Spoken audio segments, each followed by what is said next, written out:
Salut les mecs. Alors aujourd'hui on va parler de Hunter x Hunter, bien évidemment Togashi Forever comme vous le savez, mais surtout des mystères et des questions sans réponse d'Hunter x Hunter. Parce que oui, là on parle d'un manga bourré de mystères, bourré de détails cachés qui peuvent complètement changer notre perception de l'histoire. Et aujourd'hui justement, on va plonger tous ensemble dans certains des plus gros secrets de l'univers imaginé par Yoshihiro Togashi. On va parler des origines d'Hisoka, on va parler du continent noir, on va parler de Jiro, on va parler de Jinfrix, bref. Il y a tellement d'éléments qui restent flous dans cet univers ou même qui pourraient exploser dans la suite de l'intrigue et certains sont à peine mentionnés tandis que d'autres ont déjà des implications énormes sur le lore du manga. Et comme toujours avec Hunter x Hunter, plus on gratte et plus on se rend compte qu'on sait rien du tout. Et dans cette vidéo, encore une fois, on va explorer ces énigmes en profondeur, analyser les indices disséminés ça et là dans l'œuvre et voir jusqu'où Togashi pourrait nous emmener. Togashi Forever comme vous le savez. Alors installez-vous bien parce que là on va partir dans une plongée dans les zones d'ombre du Nen et des secrets de Hunter x Hunter, alors sans plus attendre, c'est parti. Alors on va commencer directement avec une notion extrêmement floue. Directement, on est dans le flou artistique le plus absolu et on va parler de ce qu'on appelle le Nen inscription. Alors, qu'est-ce que c'est que ce truc? L'inscription du Nen ou le Nen inscription, peu importe comment vous voulez l'appeler, c'est l'une des techniques les plus mystérieuses de Hunter x Hunter. C'est une forme avancée du Nen qui permet d'infuser des objets avec de l'aura, sous forme de symboles ou même d'inscriptions, afin d'imposer des conditions, des restrictions ou même des vœux à ces mêmes objets. Et en gros, c'est comme si on pouvait enchanter des objets en mode Elder Scroll, un peu comme des sorts qui se déclencheraient via ces mêmes objets sous certaines conditions. Et les premières traces de cette technique apparaissent dans le chapitre 51, lorsque Wing donne une ficelle à Gon pour lui rappeler de ne pas utiliser le Nen pendant 1 ou 2 mois, je ne sais plus, bref, en tout cas de ne pas utiliser le Nen pendant un temps imparti.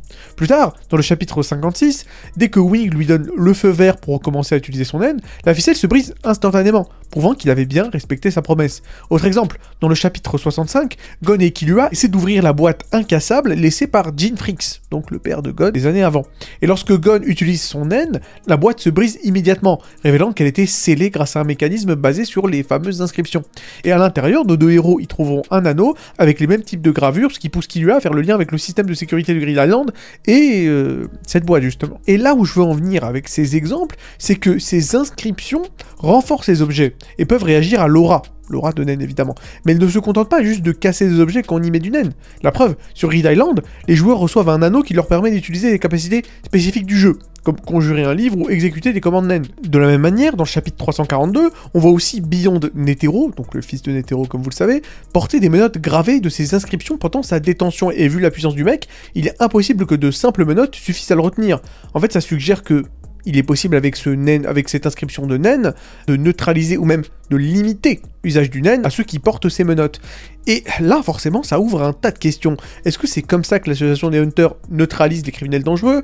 Est-ce qu'un système similaire pourrait être utilisé pour des contrats ou même des pactes plus ou moins mortels? Jusqu'où va cette technique et qui est capable de la maîtriser? À part Jinfrix, bien sûr. On a encore trop peu d'informations sur cette capacité, mais ça semble être un élément clé dans la manipulation d'objets et de restriction Nen. Mais encore une fois, on est complètement dans le flou artistique. Deuxième mystère de Hunter x Hunter, eh bien, c'est la backstory, c'est l'histoire du passé d'Hisoka. Une origine à prendre avec des pincettes. Puisque oui, s'il y a bien un personnage dont le passé est un mystère total, c'est Hisoka.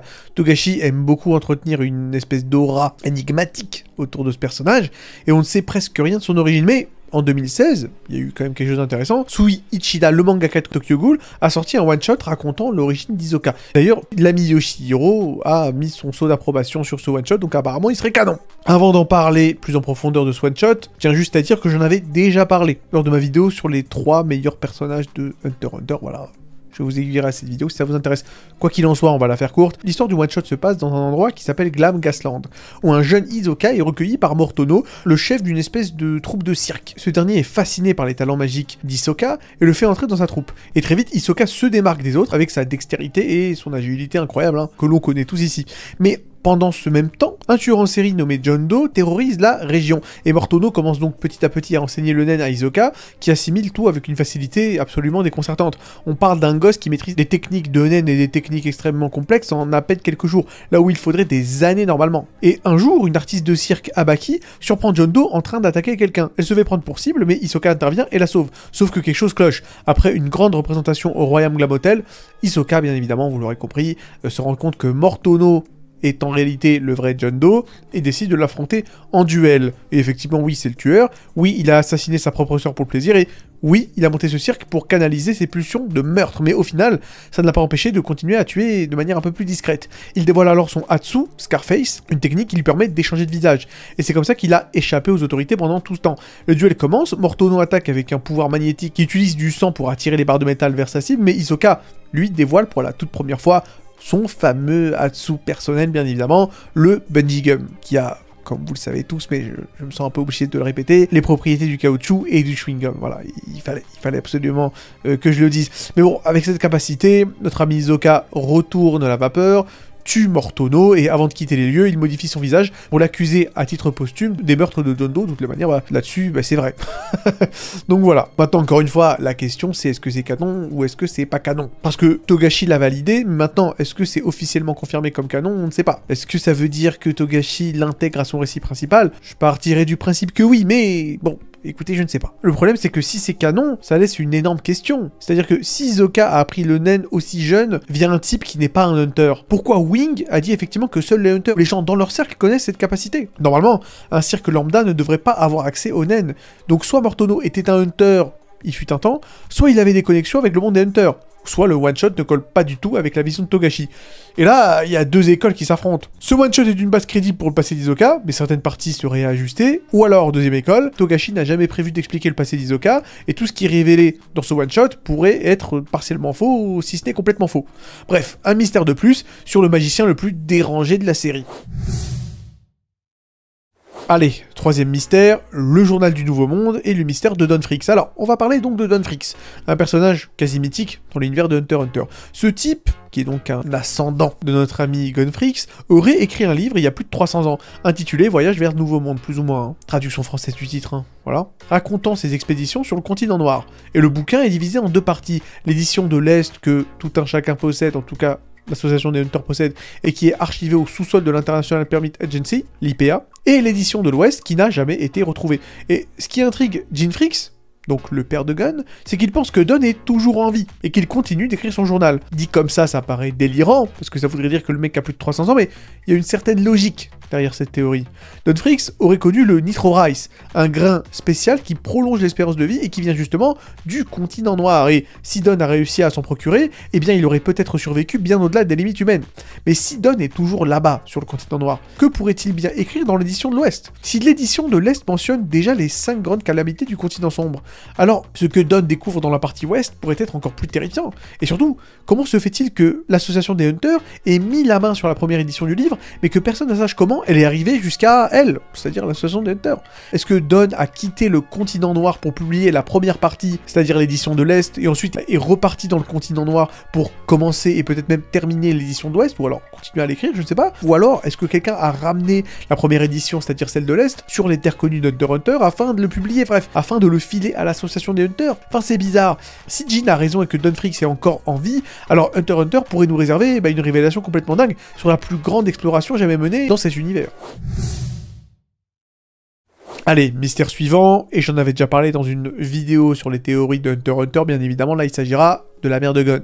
Alors le cas de la mère de Gon, c'est un autre point d'interrogation de la série, puisque justement dans la fameuse séquence dont j'ai parlé au tout début de la vidéo, c'est-à-dire avec la cassette imprégnée de l'inscription du nen de Gene, Gene justement évoque brièvement l'existence de la mère de Gon. Et effectivement, il y a Gon que s'il continue à écouter cette fameuse cassette, et bien Gene lui en parlera. Sauf que Gon, en mode OSEF total, choisit de ne pas écouter cette partie. Et donc, pourquoi Togashi a-t-il introduit cette scène si c'était pour ne jamais révéler l'identité de la mère de Gon? Bon, maintenant qu'on a parlé de tout ça, il faut quand même parler justement des théories, des différentes théories qui tournent autour de l'identité de la mère de Gon. Bon, je vais aller droit au but, il y a deux grosses théories vis-à-vis de la génitrice de Gon. La première théorie, c'est que la mère de Gon est une Hunter de génie. C'est une des idées les plus populaires dans le fandom de Hunter x Hunter, du fait que la mère de Gon soit elle-même une Hunter ultra compétente. Ça expliquerait pourquoi Gon est si fort naturellement, et a un potentiel de naine aussi cheaté. Et peut-être que, comme Gene, elle a privilégié son métier de Hunter au détriment d'être parent. Moi, pour être tout à fait honnête avec vous, j'aime pas trop cette théorie, parce que voilà, ça me rappelle un peu Naruto, le délire de oui, si toi t'es super fort, il faut que tes parents soient super puissants. Bon voilà, déjà que Gene est surcheaté, c'est pas la peine de lui donner un autre parent surcheaté. Donc moi, cette théorie, je l'apprécie pas tant que ça. Par contre, la seconde théorie, moi je l'aime bien d'ailleurs, j'en ai justement parlé dans ma vidéo théorie d'Hunter x Hunter, c'est le fait que Gon n'est pas de mère. Là, on part sur une théorie complètement perchée, vraiment originale, qui stipule que Gon a été conçu via une carte spéciale de Grid Island. Dans le jeu Grid Island, il existe une carte qui permet de tomber enceinte en portant une pierre pendant un mois. Peu importe le genre de la personne, elle peut donner naissance à un enfant, même choisir son sexe en fait. Et certains pensent que Jin a utilisé cette carte pour créer Gon, ce qui expliquerait l'absence de mère biologique. Mais même vis-à-vis de cette théorie, il y a des mecs qui sont pas d'accord, et qui émettent effectivement des contre-arguments. Déjà, premier contre-argument, si Gon était vraiment une création de naine, comment expliquer qu'il ait pu survivre après avoir perdu son naine contre Neferpitou? S'il est créé de naine de toutes pièces, normalement son naine il crève direct. Et surtout, le message sur la cassette contredirait l'idée que Gon n'est pas de vraie mère, puisque dans la version animée, il me semble, il est question d'une voix enregistrée de la mère de Gon. Sauf que dans le manga, il n'est pas question de ça. Donc voilà. Écoutez, c'est un peu compliqué, où se trouve le canon, où se trouve le filler en ce qui concerne l'animé de Hunter x Hunter, bref, c'est quand même compliqué, et Togashi a volontairement laissé ce point dans le flou. Et vu la façon dont il construit son histoire, il est possible qu'on ne le sache jamais. Et j'ai envie de dire, c'est pas si grave que ça.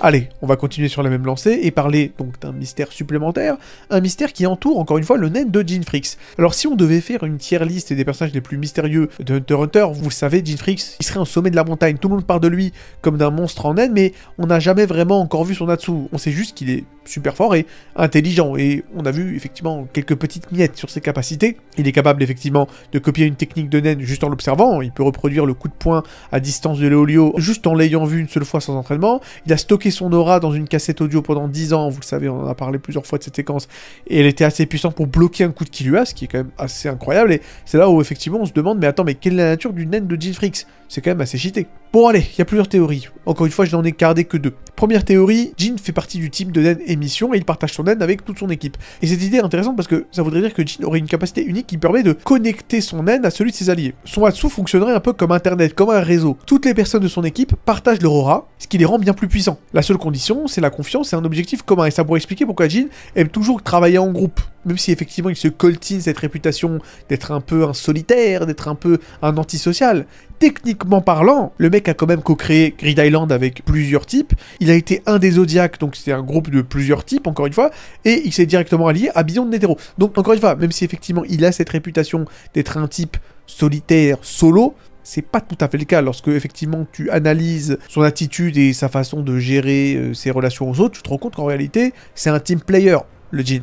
Et effectivement, si cette théorie est vraie, ça ferait de Jin l'un des utilisateurs de naine les plus dangereux, capable de booster ses alliés et lui-même à l'infini. Il aurait donc créé une espèce d'internet de naine, c'est quand même un truc de fou, en tout cas, cette théorie est vraiment sympa. Et la deuxième théorie, eh bien, Jin, comme son fils, fait partie, eh bien, des utilisateurs de naine du renforcement. Mais cela étant dit, là où l'originalité repose, c'est que Jin ne renforce pas seulement son corps, ou ses coups de poing, ou ses bras, ou ses jambes, exactement comme son cher fils Gonfrix, non.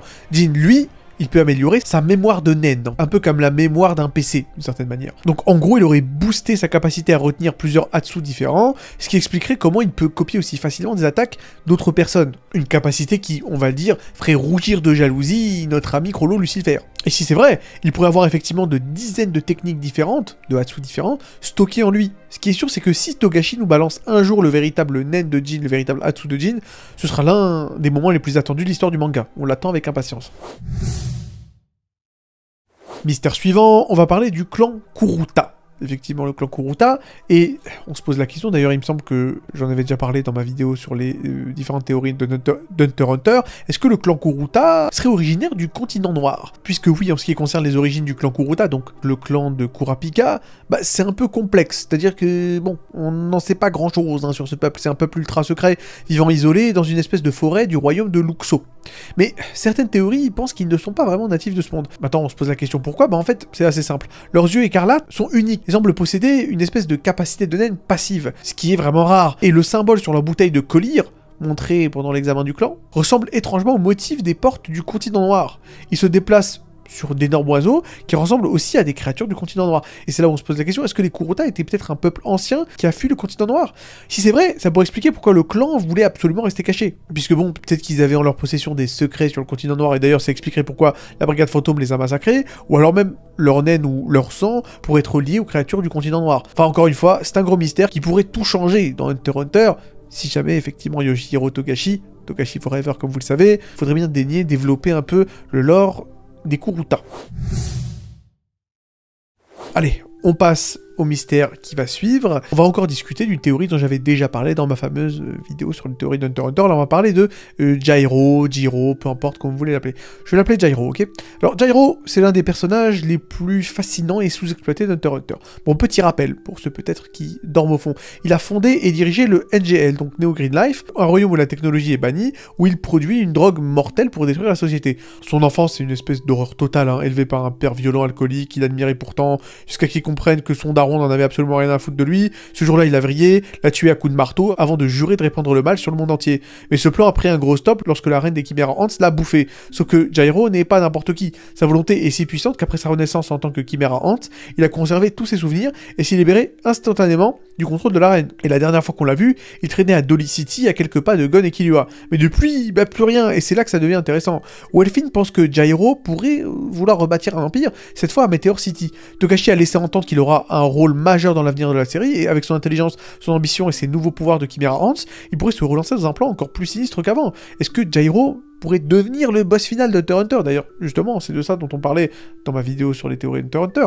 Je pense vraiment que Jiro pourrait effectivement avoir le potentiel pour être le boss final du manga. Et c'est pour ça que je pense ça. Gon et Jiro ont en réalité des parcours extrêmement similaires et je dirais même parallèles. Tous les deux sont issus de milieux relativement difficiles, même si Gon, effectivement, a une enfance beaucoup plus heureuse que celle de Jiro. Bon, il a vécu sans père, c'est quand même compliqué, tout en ayant pris quand même des chemins radicalement différents. Les deux ont des pulsions violentes, les deux sont des psychopathes. Voilà, surtout si vous avez vu la manière dont Gon s'est comporté lors de l'arc Chimera Ants. Bref, Togashi insiste souvent sur le fait que Gon et Jiro ne se soient jamais croisés, mais que cela arrivera forcément un jour. Et quand ça arrivera, on se demande quel sera l'impact de cette rencontre. Encore une fois, pour l'instant, c'est un mystère total, mais on est impatient. En tout cas, moi, je le suis.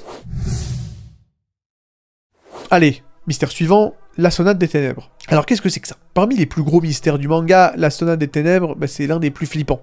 C'est une partition musicale qui serait en fait une création du diable lui-même, en tout cas d'après ce que dit Senritsu. Et écouter ou même jouer ce morceau condamnerait celui justement qui l'écoute ou qui la joue à une malédiction atroce. Et justement, Senritsu, l'une des amies de Kurapika, en sait quelque chose. Elle a entendu le solo de la flûte de la sonata, et ça a complètement changé son apparence. Son ami qui l'avait joué est mort dans d'atroces souffrances, et Senritsu a obtenu une ouïe surnaturelle à partir de là, mais elle donnerait n'importe quoi pour revenir à la normale. Et surtout, elle cherche activement la partition pour la détruire. Et avec l'introduction du continent noir, certains pensent que la sonate pourrait être liée aux calamités de ce monde inconnu. Et une théorie populaire dit que la sonate est en fait l'une des 5 calamités, Pape, surnommée l'échange entre vie et plaisir. Et c'est là où on se pose la question, mais pourquoi lier la sonate avec Pape? En fait, Pape réduit ses victimes à la taille de poupées, et justement, Senritsu est anormalement petite, ce qui pourrait être en fait un effet partiel de la malédiction, puisque elle n'a été maudite que partiellement par la sonate, en fait. Son ami d'ailleurs a joué le morceau, et il est mort dans d'atroces souffrances, un schéma qui rappelle les calamités du continent noir. Et Jinfrix dit que certaines victimes de Pape ont été retrouvées dans le monde connu, donc il est possible que des gens soient entrés en contact avec la sonate avant même d'aller sur le continent sombre. Et si la sonate est bien liée à Pape ou même à une autre calamité, alors l'expédition vers le continent noir pourrait révéler l'origine exacte de cette malédiction. Et on se pose la question, est-ce que Senritsu trouvera un moyen de briser sa malédiction? Là-bas, encore une fois, mystère total. On passe à la suite, mystère suivant. On va parler maintenant du parchemin de l'ermite, un espèce d'artefact oublié. Donc là, il s'agit encore une fois d'une autre énigme laissée de côté depuis le début de la série, c'est-à-dire le parchemin de l'ermite. Alors Hanzo, le ninja du tout premier examen Hunter, avec son beau crâne chauve, a mentionné qu'il était devenu Hunter pour le retrouver. Et ce qu'on sait sur ce parchemin, c'est qu'il serait caché dans un pays fermé aux étrangers, et Hanzo pense qu'il contient des techniques de ninjutsu secrètes, ce qui expliquerait pourquoi il est aussi précieux pour lui. À l'époque, certains pensaient que ce pays était le NGL, dirigé par Jiro, mais maintenant, la plupart des fans pensent qu'il s'agit en fait du continent noir. Et pourquoi, vous allez me demander? Parce que Hanzo a accepté le job de garde du corps pour un des nombreux princes de Kakin, et justement, les princes de Kakin sont en route vers le continent noir. Et Hanzo doit sûrement savoir que c'est sa seule chance d'y accéder. Une autre théorie dit que le parchemin est en fait caché dans l'empire de Kakin lui-même. Si c'est vrai, Hanzo pourrait jouer un rôle bien plus important que prévu dans l'arc en cours. Et j'ai envie de dire, pourquoi pas, on attend que ça. Hanzo, il est très apprécié, même par moi aussi, d'ailleurs. Mystère suivant, donc là on a beaucoup parlé des Fricks, maintenant on va parler des Zoldyck, évidemment, la fameuse famille d'assassins dont Killua est issu. Là il s'agira, cela étant dit, pas de Killua, mais il s'agira de Maha Zoldyck. Alors, Maha Zoldyck, c'est une légende vivante chez les Zoldyck. On sait peu de choses sur lui, mais on l'a vu déjà, lors de l'arc de Yorkshire City, mais Surtout, on a un détail crucial sur son identité, on sait qu'il est le seul mec à avoir combattu Netero et avoir survécu. Et vu que Netero est le plus fort utilisateur de Nen du monde, bah c'est pas rien. Et ce qui est chelou, c'est que Togashi a modifié sa généalogie au fil du temps. En 2004, un databook disait que Maa était le père de Zeno, puis dans le chapitre 264, Maa Zoldyck a été retcon pour ne plus être le père de Zeno, mais bien pour devenir son grand-père. Et certains même pensent que Maa Zoldyck pourrait être en réalité nul autre que Zig Zoldyck, un autre membre du clan mentionné comme ayant exploré le continent noir. L'identité de Maa Zoldyck reste ultra mystérieuse, mais au vu de son âge et au vu de son passif, il pourrait être impliqué dans l'arc du continent noir, en tout cas on attend que ça. Bon, on parlait des Chimera Ants, eh bien on va en reparler. Et surtout on va parler de Kite. Le dessin de Kite après sa mort face à Neferpitou a surpris tout le monde. Non seulement il est mort, mais en plus il est revenu sous la forme d'un Chimera Ant, même d'une Chimera Ant, puisque là c'est une fille. Et on se pose la question, comment c'est possible? Jin suggère que cela pourrait être lié à son Hatsu, c'est-à-dire Crazy Slots, puisque à sa mort, Kite avait tiré le slot numéro 3, ce qu'on n'avait jamais vu avant, on ne sait pas exactement ce que ça veut dire. Une théorie dit que ce numéro pourrait être une forme de réincarnation, puisque justement, le concept de Crazy Slots, le Hatsu de Kite, c'est qu'à chaque fois qu'il a envie de se battre, son Hatsu s'active, se base sur du RNG, et, selon la chance, il tombe sur un pouvoir un peu random de Nen, voilà. Et donc, le pouvoir numéro 3, on ne le sait pas, c'est peut-être de la réincarnation. Son âme aurait été donc transférée dans le corps d'un fœtus Chimera Ant grâce au Nen post-mortem. Un peu comme la capacité de Kurotopie, le fameux membre, ou peut-être pas si fameux que ça, membre de la Brigade Fantôme, qui peut lui aussi effectivement créer des copies de lui-même. Une autre théorie stipule au contraire que c'est un transfert d'âme, un peu comme le Nen qui peut persister après la mort, le fameux Nen post-mortem. Dans tous les cas, Kite reste l'un des plus gros mystères de l'arc Chimera Ant, ça c'est une évidence. J'ai pas la moindre idée de comment il a fait, on ne peut que supposer, mais au point où on en est, on ne sait pas. Bon, tout à l'heure, j'ai très légèrement effleuré de l'ongle l'arc Yorkshire City, bah justement on va en parler, et on va parler des couteaux de Benny Donon. Alors Benny Donon, ou Benny Donon, peu importe votre prononciation, était un forgeron légendaire, et un fabricant d'armes redoutés, mais derrière son talent exceptionnel se cachait une vérité bien plus sombre. Il tenait une boutique de couteaux il y a environ 100 ans, avant les événements du manga justement. Mais ce n'était pas qu'un simple forgeron, c'était aussi un tueur en série. À chaque meurtre, il forgeait un couteau numéroté en guise de trophée, et c'est là où on se pose la question, mais qu'est-ce qui rend ces couteaux si spéciaux? Benny ne semblait pas savoir comment maîtriser le Nen, et pourtant, chacun de ces couteaux possède encore aujourd'hui une aura malveillante, perceptible par ceux qui maîtrisent le Gyo. Et le plus terrifiant, c'est qu'il a fabriqué un total de 280 000 couteaux. Et chaque lame porte une capacité unique qui semble directement liée à la façon dont la victime est morte. Dans l'histoire, on a vu que 2 de ces couteaux jusqu'à présent. Celui trouvé par Gon et Killua à Yorkshire City, ils ont immédiatement senti une aura glaciale émanée de la lame, et celui utilisé par Chrolo Lucifer contre Silva Zoldyck. Cette lame était tellement empoisonnée au point d'être en capacité de paralyser une baleine entière. Bon, sur Silva, ça n'a rien fait, mais Silva d'ailleurs a reconnu immédiatement la signature de Benny, utilisant ses propres cheveux pour stopper la propagation du poison dans son corps. Ce qui est quand même complètement cheaté, mais bon, admettons. Et ça pose forcément une question, si l'aura de Benny imprègne encore ses armes après plus d'un siècle, se pourrait-il qu'il ait été du type de Nen spécialisation? Ou pire encore, se pourrait-il qu'il ait lui-même utilisé un rituel sombre pour infuser à ses armes son propre Nen, même après sa mort? Togashi nous tease ce mystère depuis un certain temps et il est quasiment certain que d'autres couteaux réapparaîtront dans l'histoire, surtout maintenant que la mafia de Kakin et la Brigade Fantôme sont rentrés dans la danse.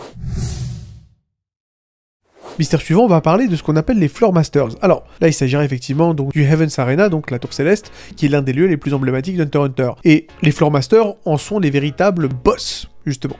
Il y en a 21 en tout, chacun ayant son propre étage entre le 230e et le 250e niveau, ou étage. Et pour devenir Floor Master, il faut remporter 10 victoires sur les 200 étages sans perdre plus de 4 matchs. Ensuite, on peut défier un Floor Master en titre. Bon, les Floor Masters connus, il y a Hisoka, est devenu Floor Master après avoir battu Gon, puis affronté et battu un autre maître pour obtenir son titre. Puis ensuite, il y a Chrolo Lucifer, le leader de la Brigade Fantôme, qui est aussi un Floor Master, preuve de son talent démentiel au combat. Et donc maintenant, on se pose la question, qui sont les autres Floor Masters? Beaucoup pensent que Silva Zoldyck a pu peut-être été un jour un Floor Master, puisque tous les Zoldyck doivent combattre dans l'arène comme entraînement, mais il y a d'autres candidats potentiels. Netero, certains pensent qu'il aurait été en fait l'un des tout premiers Floor Masters au vu de son niveau de puissance inégalé, et Wing aussi, puisque son obsession de former Zushi à la Tour Céleste peut laisser penser qu'il a peut-être été un Floor Master lui-même et veut passer le flambeau. Et maintenant, évidemment, on se pose la question, pourquoi Togashi garde-t-il les autres Floor Masters secrets? La plupart des autres Floor Masters n'ont jamais été mentionnés, et est-ce qu'ils seront introduits plus tard? Est-ce qu'ils joueront un rôle dans la guerre de succession de Kakin? Est-ce que l'un d'eux pourrait faire partie de l'expédition vers le continent noir? Il y a même un tournoi secret réservé aux Floor Masters tous les 2 ans, mais ça n'a jamais vraiment été montré dans le manga. Est-ce que Togashi nous garde ça sous le coude pour un arc futur? On se pose la question. Alors voilà, je pense avoir fait le tour de tous les mystères de Hunter x Hunter, enfin, en tout cas les mystères que j'ai pu percevoir. Dites-moi dans les commentaires si vous avez des réponses, ou même s'il y a d'autres mystères que vous avez relevés, et dont je n'ai pas parlé dans cette vidéo. Abonnez-vous pour encourager la chaîne, likez la vidéo si elle vous a plu, prenez soin de vous, à la prochaine.